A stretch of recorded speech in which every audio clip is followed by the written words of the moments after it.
Good afternoon.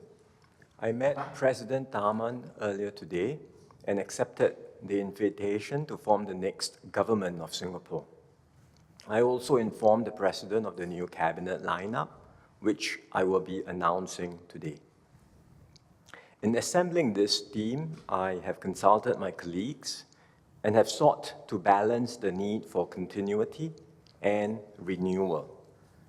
Continuity and stability are key considerations, especially as we are approaching the end of this term of government. All the ministers already have a full plate of work to see through, and some have also just rolled out new programs in their ministries. So to avoid any disruptions, I have decided to keep them in their present roles until the end of the term. And that means I too will retain my portfolio in finance even after becoming Prime Minister. As I had shared previously, both Mr. Lee Hsien Loong and Mr. Teo Chee Hean will be senior ministers in cabinet, and Mr. Teo will also continue as the coordinating minister for national security. As Prime Minister, I will be supported by two Deputy Prime Ministers. Mr. Heng Swee Keat will continue as Deputy Prime Minister, and he will oversee the technology and R&D portfolios in his capacity as Chairman of the NRF. Mr. Gan Kim Yong will be promoted to Deputy Prime Minister. He will take over from me as Chairman of the MAS and will assume responsibility of the strategy group in the Prime Minister's office, which coordinates our policies and plans across the government. I've known both Kim Yong and Swee Keat for many years. I value their advice and counsel, and I'm glad that they will be supporting me as my deputies. Swee Keat, you already know his record in government. We entered politics together in 2011 and worked together in MOE and MOF, as well as in national exercises like the Our Singapore Conversation. Kim Yong, we went through the COVID baptism of fire together, and he was a pillar of strength throughout. Through the course of working together, we've come to get to know each other's working styles better, and in this period of increased geopolitical tensions, his experience in international economics will also help us navigate a more contested global environment. Both Kim Yong and Swee Keat are experienced ministers and will provide a steady hand in this initial period of transition. I will be able to tap on their views and expertise as I take on my new responsibility, and they will also help me to mentor our younger office holder colleagues. Aside from the ministers, I am renewing the lineup for the rest of the team. I am making 3 promotions amongst the junior office holders. Ms. Low Yen Ling and Mr. Desmond Tan will be promoted to Senior Ministers of State, and Ms. Rahayu Mazam will be promoted to Minister of State. I am bringing 2 backbenchers into government. Mr. Murali Pillay will be appointed as Minister of State in the Ministry of Law and Ministry of Transport, and Mr. Sean Huang will be appointed as Senior Parliamentary Secretary in the Ministry of Education and the Ministry of Finance. On the whole, we have a strong team with a good mix of both experienced ministers and younger office holders. Amongst the 4G ministers, some have been in office for several terms, a number entered politics at around the same time as me, and others are still relatively new in their roles. I will be working and interacting with all of them. And beyond this term, if my government is re-elected, I plan to rotate the 4G ministers to different portfolios and give them wider exposure and experience. Amongst them, I'm sure some will be able to step up and take over from their senior colleagues in due course. Likewise, amongst the junior office holders, there will be a few who will be able to take on larger responsibilities. But we will still need more fresh blood, as some of the older ministers are likely to retire, either at the end of this term or shortly after. And so I'm actively looking for new candidates with the potential to be office holders. I aim to further renew and strengthen the team with new members especially men and women in their 30s and 40s. There is no higher priority for me, and that is to form the best possible team to serve Singapore and Singaporeans.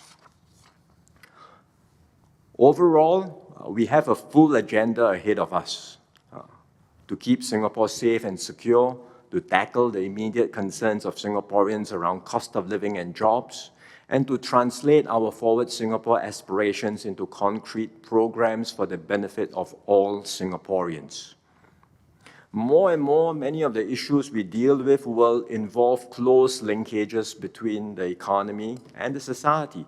And so I'll be working closely with both Deputy Prime Ministers and the Ministers to review and coordinate our policies across multiple fronts. And we will also be engaging closely with our partners, especially the labour movement and NTUC, as well as other stakeholders. We are fully committed to working with all Singaporeans to chart our new way forward. This is my first press conference as the Prime Minister designate. We will have more press conferences in the future. I intend to do more to engage you, the media, and through you, the public at large. I will also engage with the public directly, including different segments of society. Through these engagements, I hope to share my thinking on key concerns and issues that are on the minds of Singaporeans.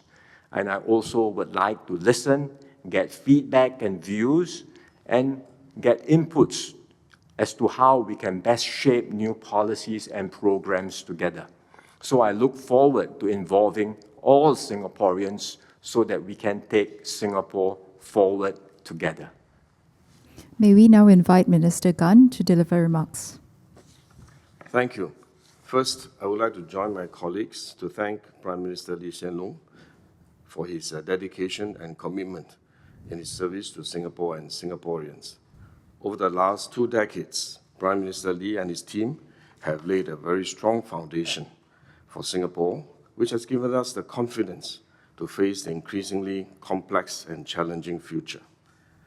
I also want to thank PM Lee personally for his mentorship.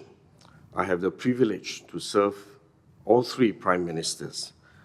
First, as a civil servant under Prime Minister Lee Kuan Yew, then as an MP under Prime Minister Goh Chok Tong, and then as a minister under Prime Minister Lee.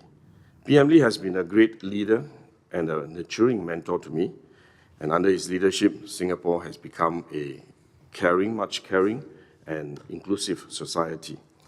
I've learned much under his leadership, and I'm sure we will continue to benefit from his wisdom and his advice as a senior minister in the new cabinet as we go forward.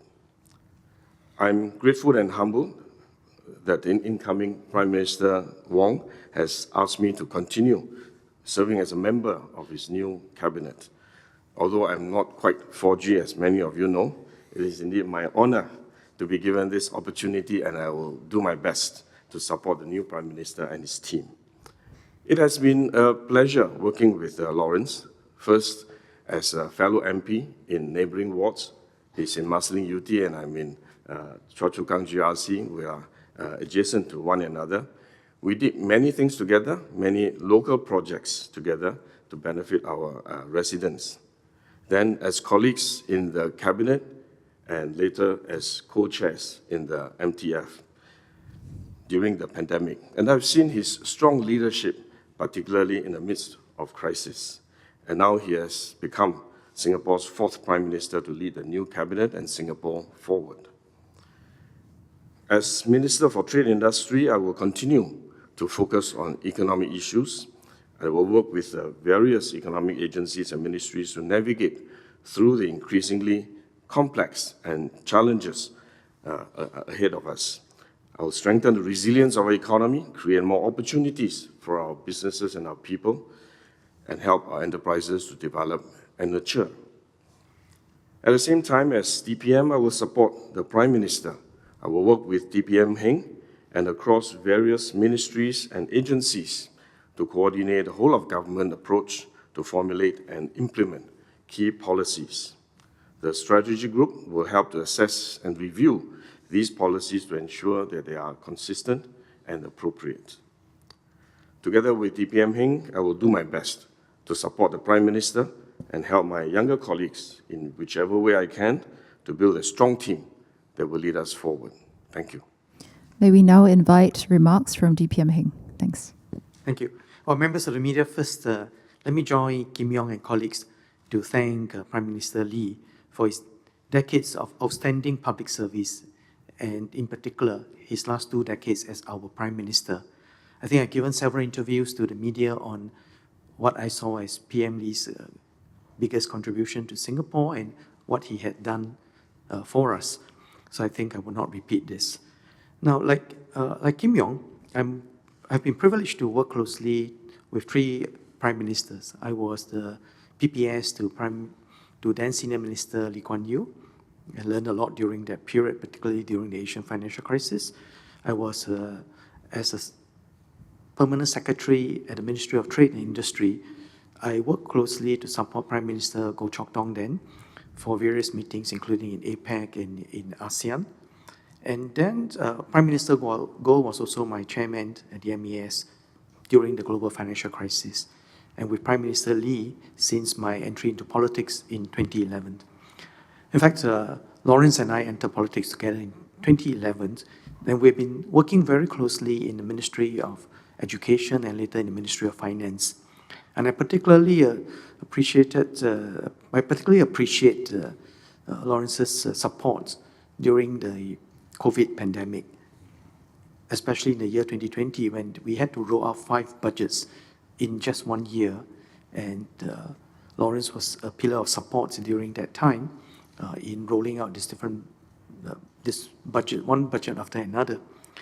Now, also I've been working very closely with Kim Yong. So I'm very happy that Lawrence has appointed Kim Yong as the other Deputy Prime Minister.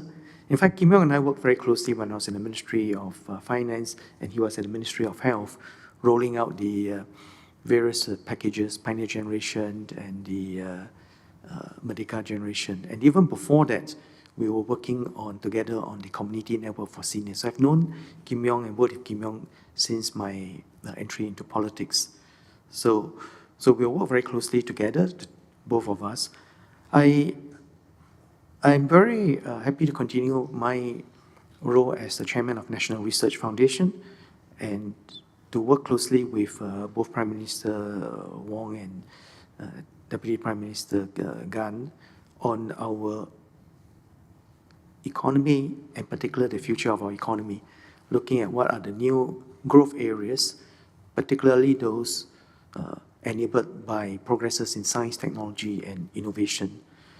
So there's a lot of work that we will need to do, and both Kim and I will give our support to our incoming Prime Minister, Lawrence, to bring Singapore together to work on these various critical issues facing the country, and also to work with our younger colleagues to help to develop another generation of leadership so that together with Singaporeans, we can take Singapore forward.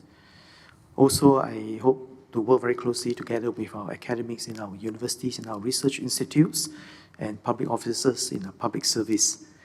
I've actually spent more time in public service earlier than as a political appointee, so I think I have a good sense of how the public service operates and how we can mobilize everyone to support these changes that are going forward, and also to tackle the many challenges that we face, and then to work with our counterparts that we have worked with over these years to bring progress and to solve challenges that can bring benefit to all of humanity. Thank you. Thank you very much, panelists. We'll now take questions from the media. We'll call on your outlets. When you are called upon, please state your name before you ask your question. Straits Times, please. DPM Wong, Jamie from the Straits Times. As you said, this is very much a cabinet, status quo cabinet aimed at bringing your government to the next GE in the name of stability and continuity. But I want to look beyond that, and bearing in mind the GE, do you have a number in mind in terms of the potential office holder candidates that you want to bring in to strengthen your candidate now that you have this cabinet in hand? Secondly, in terms of the types of qualities that you hope to see and both strengthening your cabinet, much has been said about the increasingly fraught geopolitical environment around us. Do you see some strengthening needed there, both in terms of individuals as well as the ministries involved in those issues? Thank you very much. It's not so much a specific number. Clearly, I need as many as I can get. It's not just about, every election that we enter into, you know that the PAP will renew our slate of candidates. Quite a number of them will be MPs retiring and stepping down. But amongst the candidates that we bring in, we do want to have a good crop who can be potential office holders. Some we can identify perhaps a potential early on, and then when they come in, we immediately put them into office. But others, not so straightforward, and then they serve as MPs for a while, and then over a period of time, they do well. We bring them in from the backbench into office holder positions, as I am doing now with Murali and Sean Huang. So the same, we expect to do the same. I expect to do the same in the coming round. We have been talking to many individuals, engaging them, and hopefully, come the GE, we will be able to field yet again a very strong slate of candidates to serve as potential MPs and potential office holders. In terms of where I can strengthen the team, to begin with, I think we already have a very strong team today, as I mentioned just now. A good team that's made up of both experienced ministers and younger office holders. And even amongst the 4G ministers, there is a range. Some have been in office for more than a term, while others are still relatively new. And amongst the junior office holders today, whether it's MOS or SMS, I think some will have potential to take on larger responsibilities later on, as I said just now too. So we have a good team today, but you have to keep on renewing the team and make sure that there are fresh blood, younger people coming in, because I fully expect that down the road, some of the senior ministers will retire or will ask to retire, maybe during the GE, maybe shortly after the GE. And so if you take that into consideration, it means there will be gaps to fill. And some of these gaps can be filled by existing office holders, but we also need new people to come in. And so we are actively looking for people, both in the public as well as the private sector. And this process continues. In fact, it's, we always said in the PAP, right after the election, the next day, we are already thinking about the next one, and the tea sessions already start. We engage widely. We invite people to join us. This process has been going on for quite some time, and I look forward to being able to present to Singaporeans in due course when the GE comes, our slate of candidates. Thank you. Next question from Zhao Bao, please. Hi, good afternoon, DPM. Ke Yang from Zhao Bao.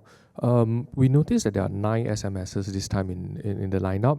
It's quite a big number, and some of them has been appointed for quite some time. So what are the considerations in not appointing them as 2M at the moment? And since you already said there's a lot of things to do, why not spread the work around more? Thanks. Sure. Well, I've also not had the chance to interact with them in a capacity as Prime Minister and to assess their full range of work, to be fair. So rather than rush into making appointments now, I think it's better for me to take on my new appointment first, have the chance to interact more fully with all the junior office holders, and then over a period of time when I've assessed who can contribute at a larger level, take on a larger role and have impact at the ministry, then I will consider at that point in time making the promotions. I do think, as of now, that there will be a few who can take on larger responsibilities. It's not just at the ministerial level, because there will be promotions at multiple levels. You could have PALSECs who do well, who become ministers of state. You could have ministers of states moving up to one level above, and then eventually an SMS, we assess that that individual is capable of running the ministry by himself or herself, then we might consider a promotion to be a full minister. I think I need that time to assess, to interact with all of them in my new capacity before I make those promotion decisions. Thank you. Next question from CNA, please. Hi DPM, this is Shalin from CNA. So you talked about looking at the contributions and whether the junior office holders could play a larger role. I'm wondering, for these recent round of promotions, were there any particular indicators you looked at, and why these specific ministries? And also, do you consult anyone in the process of making all these changes? Sure. Well, this round of promotions, there are just 3 of them. It's something that already started even before I came into the picture, because the process would have started with PM Lee already engaging the ministers. We do this every year. We ask ministers to assess, to consider the junior officers they work with, and then we assess the list of names, and the Prime Minister will eventually make the decision whether or not to promote any particular office holder. This is a regular, usual process. This year, because of the transition and the handover, PM Lee had engaged me early on, and we had discussed. And so it's really together, both of us have together decided on the promotions for this round. Thank you. Next question, CNA Digital. Thank you. DPM Wong, I'm CK from CNA Digital. My first question is this an interim lineup pending the addition of further ministerial caliber candidates in the next GE? How many percentage would you say that this lineup is your ideal lineup? My second question is on the Defense Ministry. At the moment, there doesn't seem to be a clear understudy to Mr. Ng Eng Heng. Can we find out your thinking? A clear? Understudy Understudy. to Minister Ng Eng Heng. Can we find out your thinking behind not having a second minister, or are you looking for a successor to Dr. Ng, who is not yet in cabinet? Thank you. It's not always the case that every ministry has a 2M who is an understudy. And it's not always the case that the 2M becomes a minister automatically either. Right? So yes, eventually down the road, as I said, some senior ministers will retire. You don't have to speculate who. I'm not saying who, but I'm saying amongst the senior ministers, in time to come, they will likely ask to retire. It could be at the GE, it could be after the GE, and I will have to look for successors to all those who step down.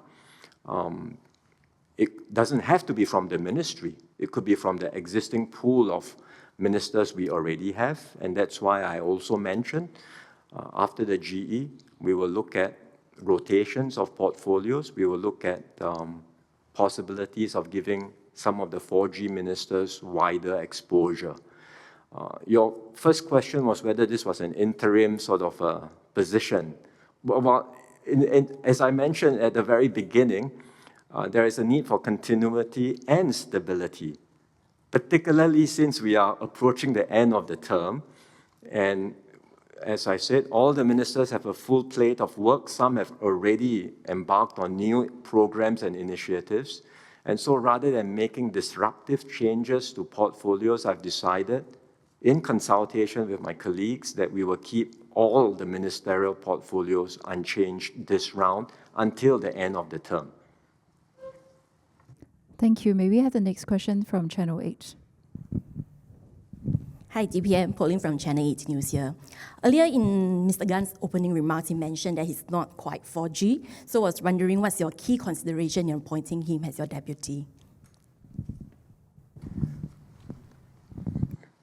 He is not 4G, not quite. He is not 4G. But that's okay, because as I mentioned just now, I am looking at ensuring continuity and stability while renewing the team. And I think for me, during this initial period of transition, it will be useful to have two more experienced ministers as my deputies. Swee Kiat is already one of them, very experienced. His record in government, everybody knows, and I've worked so closely with him across MOE, finance, since we started entering politics together. So he is already there. But having one more person, I think as an experienced deputy would be very useful. So I've decided to have Kim Yong come alongside and join the team as the second deputy. And I think having these two experienced ministers to help us during this initial period of transition will be very useful to provide continuity and stability. I can rely on them for their advice and their counsel, and they can help me also to nurture and mentor the younger office holders. Thank you. Next question, BH, please. If I may add, although I'm classified as 4G, Kim Yong says he's not. Kim Yong is only 2 years older than me. But Kim Yong has entered politics since 2001. So I think this 3G, 4G, whatever, I think it's important for us to just look at the person and not get too obsessed with 3G and 4G. Hello, Aisha here from Berita Harian. So my first question is a follow-up on the topic of the promotion of backbenchers. So do you think that this is a way to prepare them for bigger roles in the future? And my second question is with regard to the promotion of SPH Rahayu. So what was the push behind this move? Thank you. Whenever we promote any office holder, it means that they have done well in their present roles, and we think that they are able to contribute at in a higher capacity. So that's a basis for promoting any office holder at whatever levels they are. I think Rahayu has done very well as a senior parliamentary secretary. If you look at the roles that she's been assigned to in Ministry of Law and Ministry of Health, she has taken on these roles with great enthusiasm, a lot of energy. She has applied herself, implemented the projects under her very well. In Parliament, she holds her own when she introduces legislation, answers PQs. On the ground in the community, she's also very effective in engaging. So all of these are reasons why we think she's suitable to be promoted as Minister of State. As to future roles, I mean, that really is a dynamic process. A promotion today doesn't mean an automatic promotion in the future. I mean, in the end, whether or not one can perform at a larger capacity, a larger role, will in the end depend on the individual, how they go about doing their, exercising their responsibilities, the impact they have in terms of the work they do, both the community impact as well as the national impact, and how they go about working, getting things done, delivering on the goals and the outcomes that they have been assigned. So we will continue to evaluate, but every member of the team, regardless of the role they have, every member of the team is valuable. Each one has a critical role to play. So it's not about comparing who is higher, who is lower, what roles, what positions people have. Everyone plays an important role, everyone is valued, and in the end, it's the collective effort that matters. And for all of us, it is really about synergizing the combined efforts of every individual so that the outcome for the team is better than the sum of the individual parts. Thank you. Next from TM, please. DPM Wong, I'm Raja Sega from Tamil Murasu. About 9 years ago, we introduced a coordinating minister for economic and social policy, which morphed into coordinating minister for social policy. Now it has disappeared. So I'm wondering how would that portfolio be handled across the cabinet as social policies cut across various ministries? Thank you. Sure. We do have a coordinating minister for national security, and that remains today under SMTO. I see that as more of a standing arrangement because national security, we have quite a number of existing structures in place. It's a very critical, very heavy responsibility, understandably, where security is concerned. We have these standing mechanisms and processes where agencies do come together to coordinate and make sure we operate effectively. And there you need a coordinating minister to oversee these standing processes. With other parts of the work, and you could think about infrastructure, we used to have a coordinating minister for infrastructure too, economy and social. I see them differently, not so much as standing arrangements, but from time to time, it has been useful to have a coordinating minister for each of these areas. And when a coordinating minister is appointed, that individual can bring together the different agencies under his charge, get agencies to work more effectively, coordinate the issues more effectively, and make a difference. And that's what, for example, Boon Wan did when he became coordinating minister for the infrastructure, and likewise Swee Keat when he was coordinating minister for the economy. But the situation will vary and evolve over time, and with all of these areas, economy, infrastructure, social, I think more and more the issues are intertwined. It's not so siloed. Whenever you deal with an economic issues, you have to think about infrastructure. You also have to think about social impact. So the issues are becoming more interrelated. And also our coordinating mechanisms within the system have improved considerably. We have many more platforms where the agencies can come together to coordinate these three issues: infrastructure, economy, and social. And that's why, for now, I think there is no need for a coordinating minister for either the economy, infrastructure, or social policies. Of course, down the road, circumstances may change, new needs may evolve, and we will consider those in due course accordingly if there are new demands or circumstances change. But for now, between myself and the two DPMs, we will effectively coordinate our policies across the economy, social, and infrastructure, and work very closely with the relevant ministers as a team. Next, please, BT.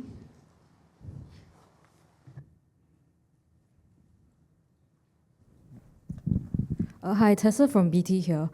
This question is for both DPM Heng and DPM Wong. Could you elaborate on the decision to no longer have a coordinating minister for economic policies, and also how this will change DPM Heng's role as a result? Sorry, can you repeat the question? Could you elaborate on why you guys decided to not have a coordinating minister for economic policies? I know you just kind of elaborated on it, but could you also kind of talk about how this will change DPM Heng's role as a result? Well, I've already explained the considerations why we do not need a coordinating minister, but the roles are not changed at all. Effectively, between the DPMs, DPM Heng continues with the R&D portfolio. That's very clear. He continues with the economic transformation work as well. That's also very clear.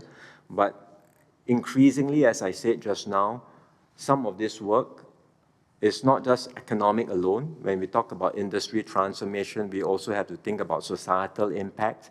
We also have to think about displaced workers. There will be social considerations, social impact. And that's why we see this as really working together in a more integrated fashion, rather than have a coordinating minister for this area and that area, whether it's on the economic, social, or infrastructure side.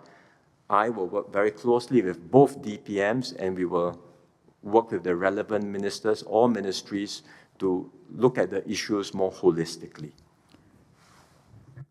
Okay, thank you. I think we have time for last three questions. Can we have Shin Min first? Shin Min. Hi, DPM Wong. Yijun from Simin here. So earlier there was widespread anticipation regarding the possibility of a 4G minister being appointed to be one of the DPM positions, with some might interpreting this as a conservative move. So how do you respond to such interpretations? And then looking forward, what are some of the things that the incoming cabinet aim to achieve? Thank you. I'm not aware. I mean, there can be widespread anticipation of many things. I don't second guess what people would speculate. I think I can only do what is, I think, in the best interest of Singapore and Singaporeans. And as I mentioned just now, with this cabinet lineup, I have focused very much on wanting to provide continuity and stability, considering that we are approaching the end of this term of government. And for me, in this initial period of transition, what's important is to have deputies who are more experienced, who can provide continuity and stability during this initial period and help nurture the younger office holders. As I have said just now, the 4G ministers, there are a range of them. They are all doing well. Some have more experience in government, others are still quite new. And over time, I am confident that some of them will be able to take over from their senior colleagues in due course. I think it's a question of balancing between continuity, stability, and renewal. On the priorities of this cabinet, considering that we are in the last stretch or this tail end of the term of government, our priorities are quite clear. We just want to focus on issues that are of concern to Singaporeans. Some of them are around cost of living and jobs. We have rolled out quite a number of initiatives in this year's budget. We will continue to see what more we can do through the rest of this term of government. There are also a range of plans that we have thought about as part of Forward Singapore in order to help translate the aspirations that we've distilled from Singaporeans into concrete policies and programs that will benefit every citizen and will bring us closer to our vision for what the Singapore that we would like to see in the future. Some of these Forward Singapore initiatives, again, have been rolled out, but as I had explained in this year's budget, what we have done so far is just the first installment of our Forward Singapore plans. There will be more to come, and to the extent that some of these plans are ready, we will certainly share more in the months to come what we would like to do in this for the rest of this term of government. But there will be also plans that will take longer. Some are medium-term plans, and some of these can only materialize in the next term. So there will be more announcements, more information that we'll be happy to share in the future. Thank you. Mothership, please. Hi, good afternoon, DPM. I'm Martino from Mothership. DPM, can you share more about the renaming of the Ministry of Communications and Information to Digital Development and Information? Is this an effort to allow the ministry to better engage the young Singaporeans who are digital natives? And a second question, DPM, can you share more about how you use press conference and involve the Singapore media in engaging Singaporeans in future? Thank you. On the first question, it's not just a renaming exercise. You will know that we set up SNDGO, the Smart Nation Digital Government Office, as well as GovTech under Prime Minister's office a few years ago, and we've made a lot of progress on that front. But the digitalization effort is not just about government. I think the digital technologies will be a big enabler for us to transform our economy and also to improve our lives for everyone in society. And so some of these efforts are not just done by PMO, GovTech, or SNDGO, they are also led by MCI. So rather than do it separately, we thought it was better administratively to bring these efforts together as part of a coherent national digital strategy. And I think it's time for us to do so. We had to start SNDGO and GovTech in PMO in the early days to give it a push. But now that we have made progress, I think it's timely to bring it all together under one roof. And that's why the efforts to bring it together under MCI to really pay attention to our national digitalization strategies, which would include new areas like AI and other digital technologies. And when you do that, when you synergize these efforts, it's not just a name, I mean, it's substantially a significant change in mindset orientation for the ministry, but that's why when you do so, you want to have a new name to reflect this new mindset and this new orientation. The new MDDI, of course, still covers media and information, so that is still important, and I'm sure they will continue to engage closely with all our media establishment and friends. That remains their function, but really to give a strong signal and push on our digitalization efforts, I think the organizational and name change will be useful. On press conferences, it's really to say that I see a purpose and something useful in having such sessions. We did it with great frequency during the COVID-19 pandemic. I'm not planning to do it like that. Please don't misunderstand. There are no plans to have that level of frequency of press conferences. But I think from time to time, when there's something to share, when there's some new developments, new thinking, I think it would be useful for me to meet with the media in a press conference like this, either myself or with the relevant ministers, just to share our thinking, just to let you know what's happening, and through you, explain government's thinking and considerations to the public at large. We've certainly found it useful during the pandemic, and I think going forward, having a few of these press conferences where it is relevant and necessary, I think will come in useful. Of course, it's not just engaging the media through, I mean, it's not just press conferences alone. Like I said just now, we will also think of other platforms where we can engage with the public directly.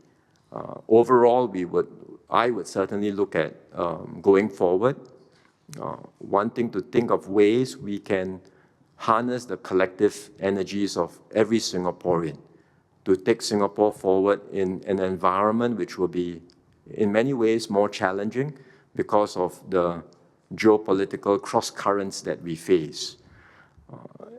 But if you think about this, Singapore's success has never been about just one individual or one institution either. It's really about all of us working together as one united people.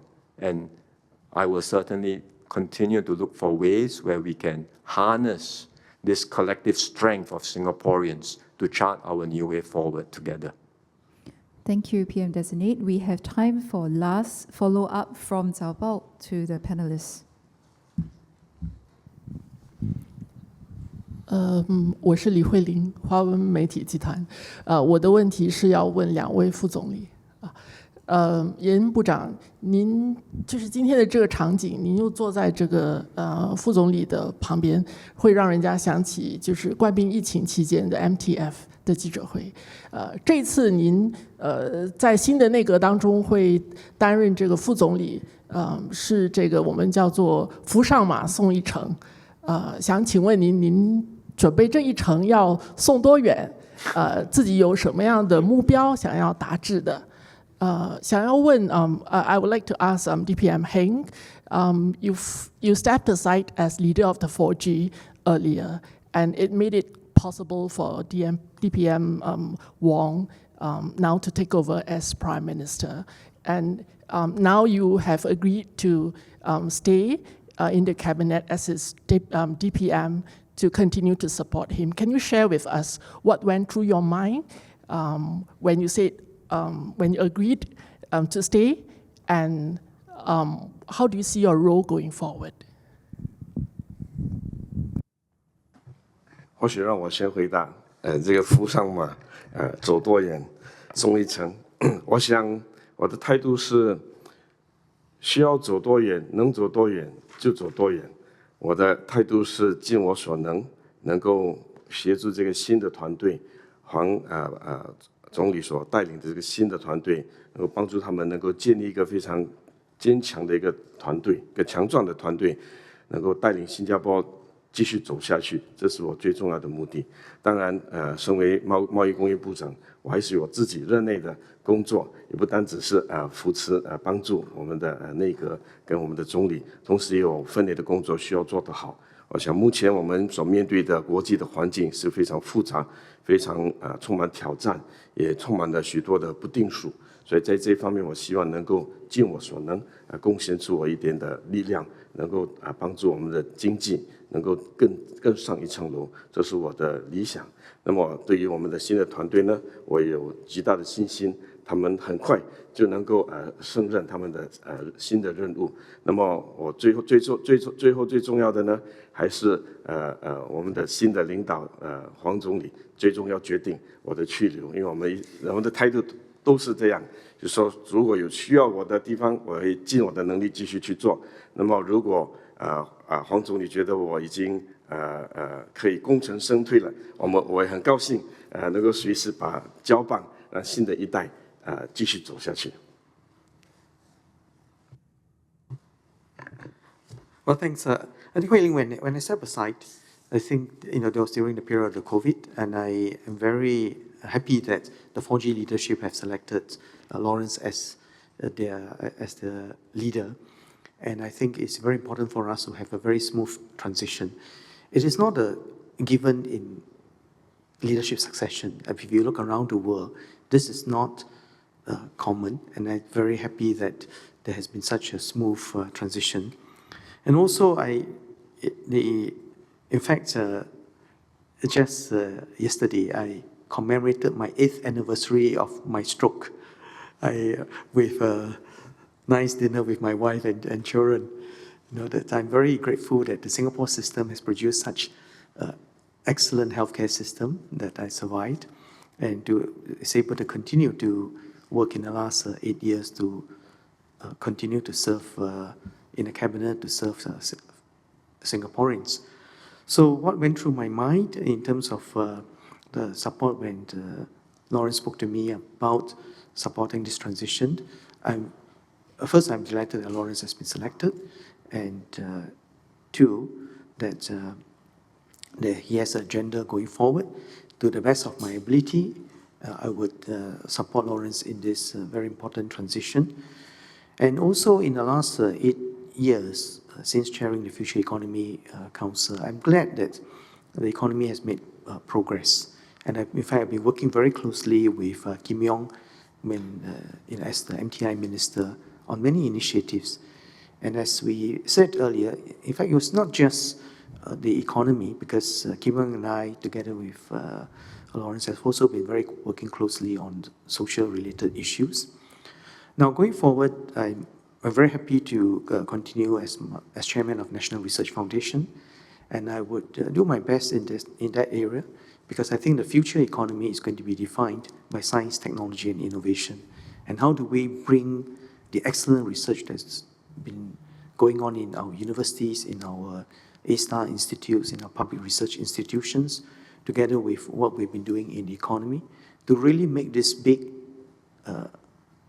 transition, to make sure that the Singapore economy continues to be vibrant, competitive, that we can continue to create good jobs for our people, both seniors, where we are extending the retirement age, as well as the younger people who are better educated, who can pursue careers in the digital area, in the new economy areas. And I think that will be a very meaningful job going forward.